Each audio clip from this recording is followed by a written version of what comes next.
श्री राम। गुरुदेव भगवान को कोटि कोटि प्रणाम।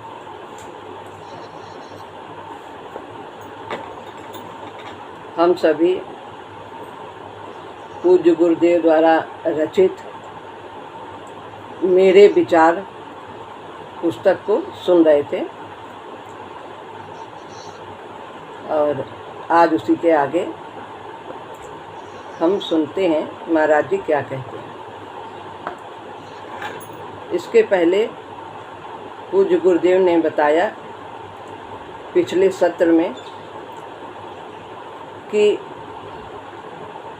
हम जहाँ पर भी हैं, जिस स्थिति में भी हैं, जिस वर्ण के हैं, जैसे भी हैं, हमें वहीं रह करके पूज्य गुरुदेव के बताए हुए आदर्शों को अपने जीवन में उतारने का प्रयास करना चाहिए, प्रचार करने की बजाय। जब हम स्वयं अपने जीवन में उसे उतारेंगे तो लोगों को देख करके हमारे आचरण जब वे देखेंगे तो स्वतः ही उस ओर प्रवृत्त होते चले जाएंगे और हमारे तरंगे उन्हें प्रभावित करेंगे सत्कर्म की ओर प्रवृत्त होने के लिए।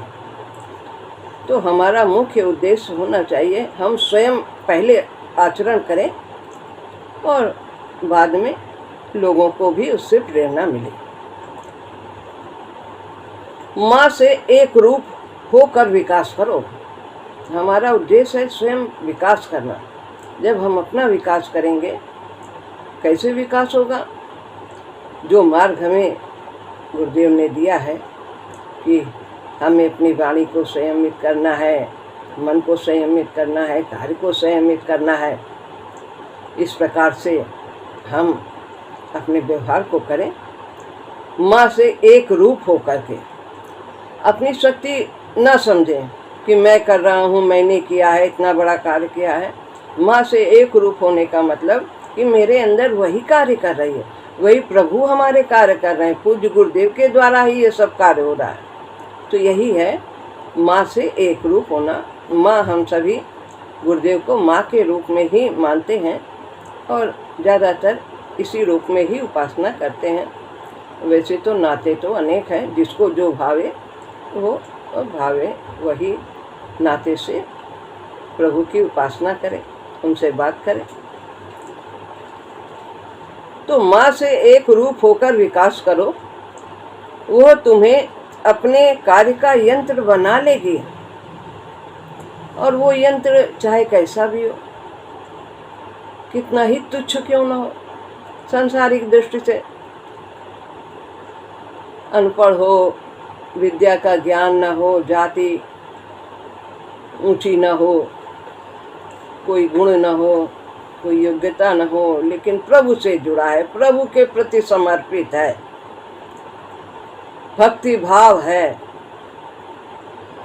तो प्रभु उसे अपना यंत्र बना लेंगे पूरी तरह से। अब आगे आज विषय आरंभ करते हैं। अपनी साधना को हम आंदोलन कैसे कहें? ये कोई आंदोलन नहीं है, ये एक विचारधारा है। आंदोलन जैसे होते हैं कि सभी लोग 150 मिल के खड़े हो गए और कह रहे हैं कि नहीं, यही रास्ता अच्छा है, इसी पर सब लोग चलो। ऐसी बात नहीं। हम नहीं चाहते कि हम इस विचारधारा को आंदोलन का रूप दें। पूज्य गुरुदेव कहते हैं यह एक विचारधारा है और इसको जो समझेगा वो जरूर इस पर चलेगा और उसका जीवन आनंदमय हो जाएगा। जीवन के प्रति एक दृष्टिकोण है, विचारधारा है कि जीवन के प्रति क्या दृष्टिकोण होना चाहिए। हमारा जीवन किस लिए मिला है? क्या भोग और ऐश्वर्य के लिए, संग्रह के लिए मिला है? नहीं, हमारा दृष्टिकोण यही होना चाहिए कि नर तन पाए भजय रघुबीरा। ये नर तन इसीलिए मिला है, भगवान का भजन करें, साधना प्रक्रिया के लिए कृपया हमारी उपासना नामक पुस्तक देखें। उसमें और विस्तार से दिया हुआ है कि किस प्रकार से हर चीज़ का महत्व है, भजन का, आरती का, कैसे साधना करनी चाहिए, किस प्रकार से आसन होना चाहिए, बैठना चाहिए, आदि आदि बातें सब साधना संबंधी उसमें बताई हैं कि भगवान का भोग लगाएं, क्या बोलें भोग लगाने में, धन्यवाद दें भगवान को भोजन करने के उपरांत, कुछ भी जो कुछ भी प्रभु ने हमें दिया है उसके लिए हमें धन्यवाद देना चाहिए। जो हम भोजन ग्रहण करते हैं, बहुत लोगों को तो जो हमें प्राप्त है वो भी नसीब नहीं होता है। तो हमारा दृष्टिकोण सकारात्मक होना चाहिए और प्रभु को धन्यवाद दें भोजन करने के उपरांत और पहले उनका भोग लगाएं, आदि आदि सब बातें हमारी साधना, हमारी उपासना पुस्तक में सब कुछ बताया है। उसी के अनुसार साधन प्रक्रिया की एक विशेष शैली है, उसे हमें पढ़ना चाहिए और हमें भ्रमित नहीं होना चाहिए कि जो अन्य साधना प्रणाली है उसके लोग कुछ दूसरी तरह से करते हैं और हम दूसरी तरह से, कुछ गुरुदेव बताते हैं, बहुत लोग कहते हैं कि जो माला चलाते हो सुमरनी, उसमें जब सुमेरु आ जाए तो उसको घुमा लो, पलट लो, जितना किया जब सुमेरु आ गया फिर पलट के फिर ऐसे करो, और अगर ऐसे ऐसे चलाते रहोगे तो तुम्हारी जितना जपा है सब बेकार हो जाएगा। कहने वाले ऐसा कहते हैं, पर हमारे पूज्य गुरुदेव कहते हैं नहीं, सुमेरु को हटा ही दो, गांठ पता ही न लगे। ऐसी माला होनी चाहिए कि बस वो चलती रहे, बाधा जाप में आए ना, जब हम जाप करें तो वो इसी प्रकार वो चलती रहे, ऐसे घूमती रहे हाथ, ऐसे पता ही ना आए कि अब सुमेरु से व्यवधान आता है, सुमेरु से जाप करने से गांठ आ गई। तो इस प्रकार से अपने अपनी साधना शैली है और हमें पूज्य गुरुदेव ने जो बताया है उसी साधन पर ही चलना चाहिए। दूसरे की बातें सुन करके भ्रमित नहीं होना चाहिए, क्योंकि दो मार्ग हैं, एक भक्ति का मार्ग है और एक ज्ञान का मार्ग है। तो हमारा भक्ति का मार्ग है और ज्ञान का मार्ग जो तप त्याग वैरागी है उनका मार्ग है। हम गृहस्थ आश्रम के हैं तो हमें भक्ति मार्ग पर ही चलना है। ज्ञान मार्ग की साधना प्रणाली भिन्न है और भक्ति की भिन्न है। दोनों से ही परमात्मा की प्राप्ति होती है। मैं ये नहीं चाहता कि हमारी साधना धर्म प्रसारार्थ अथवा एक संगठित संस्था बन जाए। जैसे आजकल बहुत देखा गया है कि अपने ही धर्म का प्रचार करते हैं, यही सबसे ऊंचा है, यही एक परमेश्वर है, दूसरा कोई है ही नहीं, इसी पर चलो सब लोग इसी का प्रचार करते हैं। तो प्रचार की बजाय हम अपने आचरण पर महत्व दें, जो हमें करना चाहिए, उससे हमारा विकास होगा। प्रचार तो स्वतः ही हो जाएगा। जब साधना को इस प्रकार पर सीमित कर दिया जाता है प्रचार के लिए, तो समय समय वो निर्जीव हो जाती है, उसका कोई अर्थ नहीं रहता, उसका कोई प्रभाव नहीं पड़ता लोगों पर। तो प्रचार उद्देश्य है, अब खुद आचरण पर उपदेश, कुशल बहुत दे रहे, दूसरे को बहुत उपदेश दे रहे हैं, अब खुद अपने आचरण में नहीं लाते हैं, तो उसका प्रभाव नहीं पड़ता ऐसी बातों को कहने का। तो इसलिए स्वयं अपना विकास करें, प्रभु का यंत्र बन जाएं, अपना कोई निजी व्यक्तित्व ना रहे कि मैं हूँ, मैं अलग हूँ, मैंने किया है, ऐसा नहीं। निस्वार्थ सेवा एवं उसमें निहित भावना हमारी साधना का अनिवार्य अंग है। क्या है? निस्वार्थ सेवा।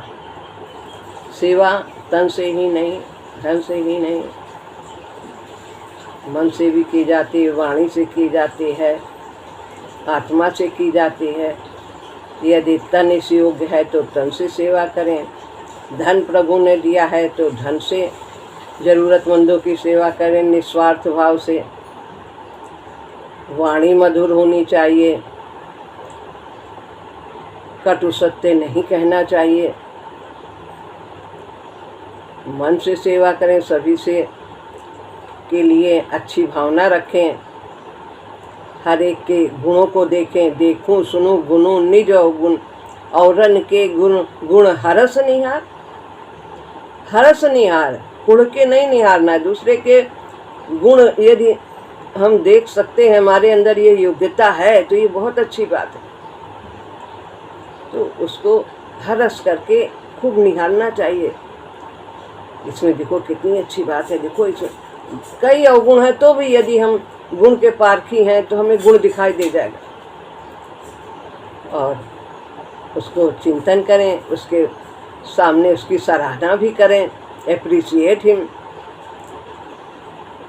तो सेवा हम वाणी से कर सकते हैं, मन से कर सकते हैं, आत्मा से कर सकते हैं। सभी के कल्याण की प्रार्थना करनी है प्रभु से। सर्वे भवन्तु सुखिना, सभी सुखी हों, चाहे कैसा भी आचरण का व्यक्ति क्यों न हो, गुणी हो अवगुणी हो, संत हो असंत हो, सभी सुखी हो, सभी कल्याण को प्राप्त करें। यही तो हम लोग बोलते हैं ना ध्यान करने के उपरांत। तो निस्वार्थ सेवा एवं उसमें निहित भावना। सेवा कैसे करें? भावना से। प्रभु का कार्य है, प्रभु की सेवा है, तो दोनों बता दिया। निस्वार्थ सेवा यानी कर्म योग भी आ गया और भावना भी हो गई। अब भक्ति की भावना, तो हमारी साधना कर्म योग और भक्ति मिश्रित साधना है। यही हमारी साधना का अनिवार्य अंग है। सेवा से क्या होता है? सेवा से हमारा अहंकार गलित होता है। हम सेवा जब करते हैं तो हम सेवक बन जाते हैं, और सेवक तो अपने को सबसे छोटा समझता है। सेवक हम स्वामी सिय नाहु, हो ही नाथ यही और निभाओ। ऐसा हमारा निर्वाह हो कि हम सेवक हैं किसके? अपने स्वामी के। सारा संसार प्रभुमय है, तो इस प्रकार का व्यवहार हो तो हम प्रभु से बहुत जल्दी युक्त हो सकते हैं, क्योंकि अहंकार जल्दी इससे समाप्त होता है। यही वह भावना है जो हमें पूरी तरह से व्याप्त हो जानी चाहिए। तो यह भावना कौन सी भावना? सेवा की भावना, निस्वार्थ सेवा और प्रभु की भावना। निस्वार्थ सेवा और प्रभु का भाव, यह व्याप्त हो जाए हमारे प्रत्येक कर्म में, जो हमें पूरी तरह व्याप्त हो जानी चाहिए। कुछ व्यक्तियों में यह धर्म प्रचार की सेवा का रूप भी धारण कर सकती है, किंतु इसको उसके साथ बांध देना अविवेक पूर्ण होगा। हम करें और दूसरे भी उससे प्रेरित हों, उनको भी प्रेरणा दें कि ऐसे कार्य करो। गीता में भी यही कहा है। हम पहले तो हम स्वयं करें। तो कुछ व्यक्तियों में ये दोनों बातें हैं कि वो स्वयं भी आचरण करते हैं और कि ज़्यादा से ज़्यादा लोगों का कल्याण हो, ज़्यादा से ज़्यादा लोग सतमार्ग पर चलें। तो इस प्रकार जैसे हमारे पूज्य गुरुदेव तारण भी थे और तरण भी थे।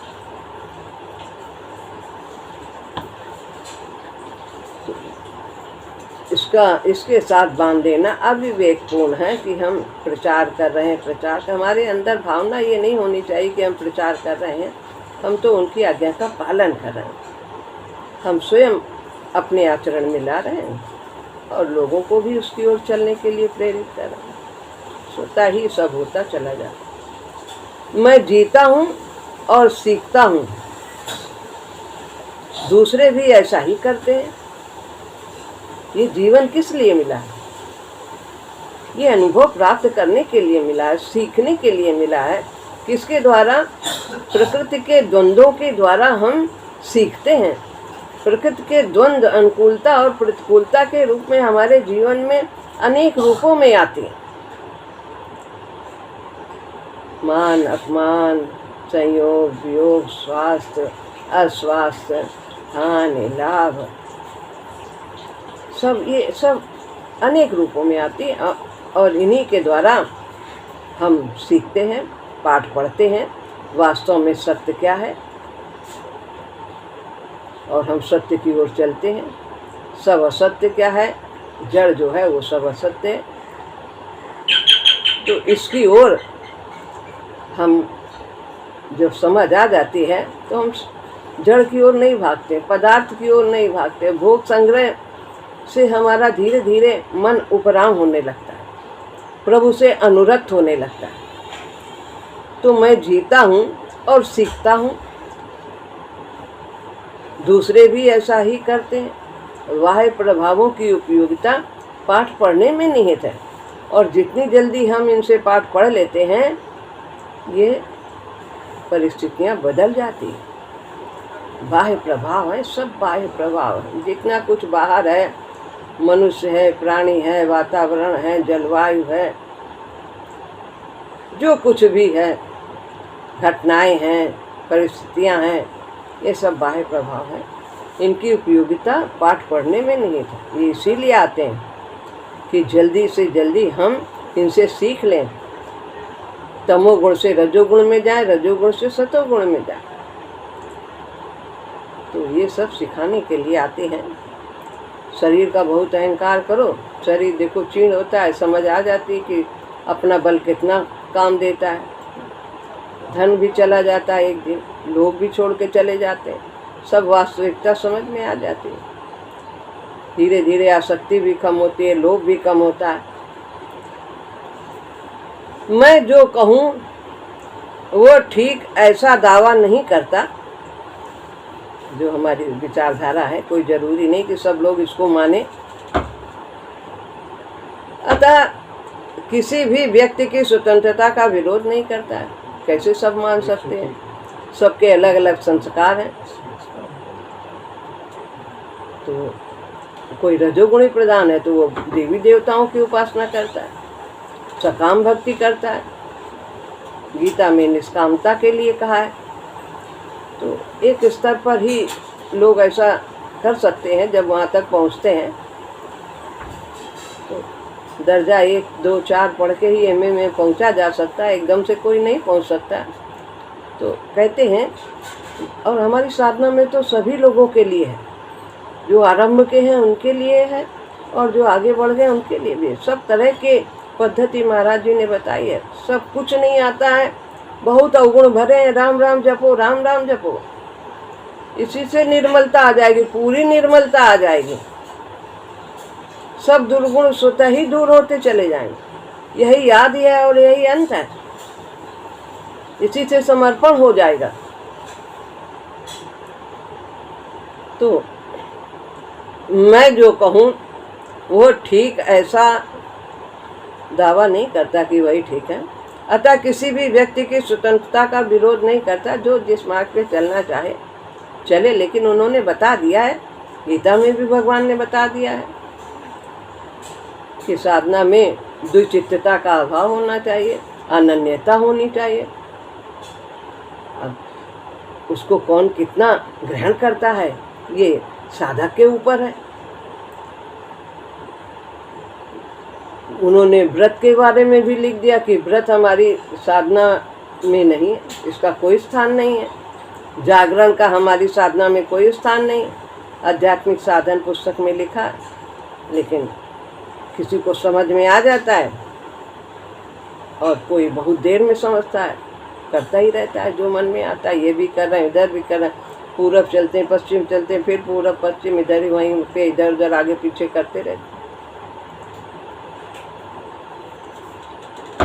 मैं अपने लिए विचार स्वातंत्र का अधिकार रखता हूँ, और ऐसा ही अधिकार दूसरों को भी देता हूँ कि आपके भी विचारों की स्वतंत्रता है। मैं भी अपने विचारों में स्वतंत्र हूँ। आप भी जैसा चाहें वैसा सोचें। सब ये स्तर के अनुसार ही सभी अपना अपना सोचते हैं। कोई बात जो हम आज बिल्कुल ठीक समझ रहे हैं वो गुरुदेव नहीं ठीक समझते थे हमारे लिए, हमारे पथ प्रदर्शक नहीं ठीक समझते थे। कहते थे ये ठीक नहीं है, और हमें नहीं समझ में आता था तो हमें चुप हो जाना चाहिए कि आज वो कह रहे हैं कि नहीं ठीक है तो ठीक है, आगे समझ में आएगा, आज नहीं समझ रहे हैं, लेकिन बात जो वो कह रहे हैं वो बिल्कुल ठीक ही कह रहे हैं, ये हमारे लिए अनुचित है।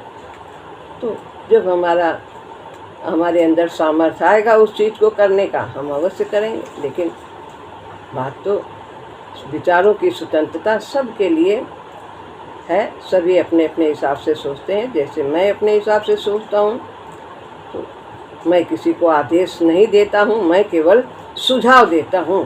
गुरुदेव ऐसा कहते हैं, मैं सुझाव देता हूँ, आदेश नहीं देता हूँ कि ऐसा ही करो, नहीं, सुझाव दे दिया। विचारों के आदान प्रदान में मैं पूर्ण स्वतंत्रता देता हूँ। जो अंदर है आप कहिए। जैसे अर्जुन ने भगवान के सामने सब अपने मन की बातें खोल के कही, भगवान ने कितना समझाया, फिर उसमें कोई संशय आया, फिर प्रश्न किया, फिर कोई संशय आया, फिर प्रश्न किया। मैं मन को देखता हूँ, मन जो है बहुत चंचल है, ये बस में नहीं होता है, कैसे करें? आप कहते हैं मन का संयम करो।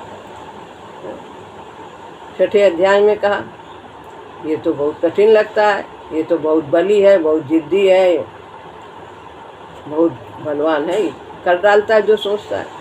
कहते हैं फिर अभ्यास और वैराग्य से इसको बस में किया जा सकता है। तो ऐसे अनेक प्रश्न होते हैं। साधक जब इस मार्ग पे चलता है तो जो रास्ता हमें बताया जाता है उसमें अनेक बाधाएं आती हैं, अहंकार गलित होने में, आसक्ति छूटने में। तो जो समस्याएं आती हैं उन पर वो प्रश्न करता है पूज्य गुरुदेव से, पथ प्रदर्शक से। सब कुछ महाराज ने लिखा हुआ है पुस्तक में। तो मैं तो उससे प्रोत्साहित करता हूँ कि खूब बोलो, खूब बोलो। जो भी शंका है, बात समझ में नहीं आ रही है, तर्क की दृष्टि से नहीं, समझने की दृष्टि से परिप्रश्न करना है, तर्क नहीं करना है। और सब कुछ हम एक समय में, हर बात को हम एकदम से समझ भी नहीं सकते कि सब कुछ आज जान ही जाए। जैसे जैसे बुद्धि का विकास होता है वैसे वैसे हमें बातें समझ में आने लगती हैं। तो एक सीमा तक हमें परिप्रश्न करना चाहिए। मैं चाहता हूँ कि जीवन की परिस्थितियों का उपयोग करके आत्मा विकसित होती चली जाए। जीवन की परिस्थितियों, जीवन से भागना नहीं है। जो भी परिस्थिति आई है उसका उपयोग करें, सदुपयोग।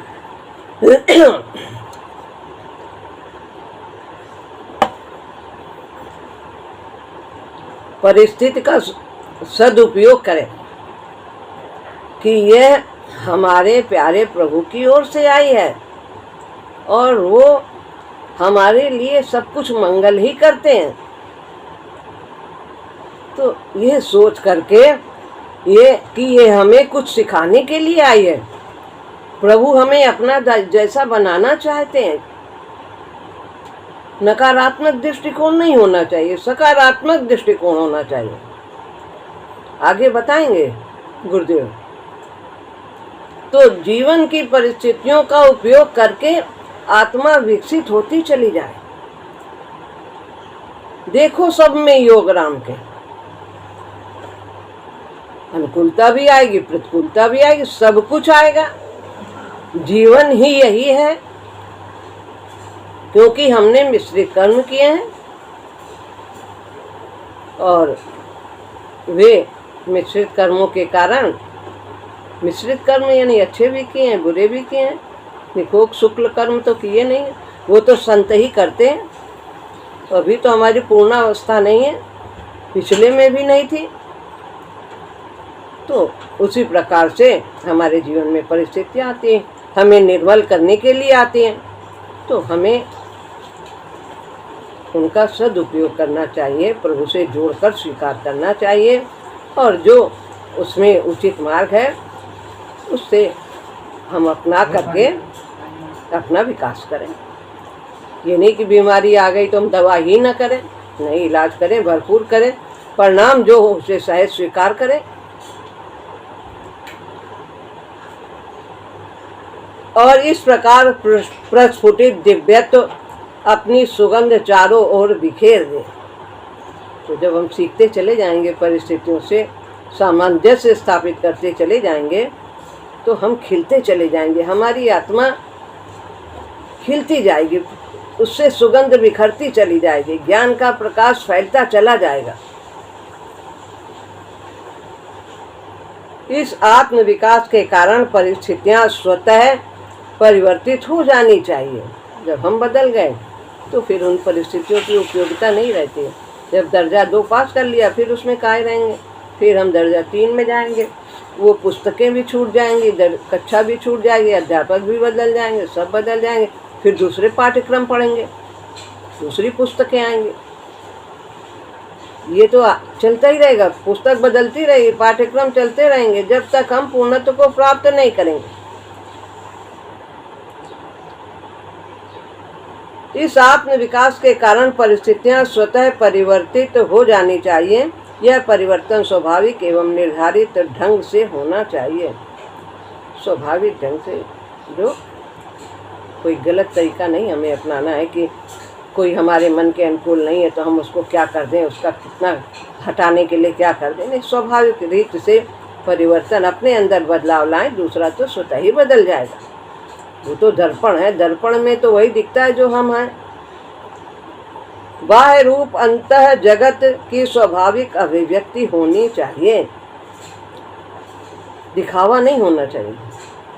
जो हमारा बाह्य रूप है, बाहर कुछ आचरण कर रहे हैं, अंदर कुछ है, मोह कपट छल छिद्र न भावा। तो अपने अंदर सहजता होनी चाहिए, निर्मलता होनी चाहिए, सरलता होनी चाहिए। तो बाह्य रूप अंतर जगत की स्वाभाविक अभिव्यक्ति होनी चाहिए। तो जो हमारा व्यवहार है वो हमारे अंतर जगत के अनुकूल ही होना चाहिए। अंदर से मधुरता रखते हुए, प्रेम रखते हुए ही हमारा व्यवहार होना चाहिए। तो यहाँ पर ये अब समय पूर्ण होता है, इतना ही रखते हैं याद। आगे फिर अगले सत्र में होगा। बहुत सुंदर।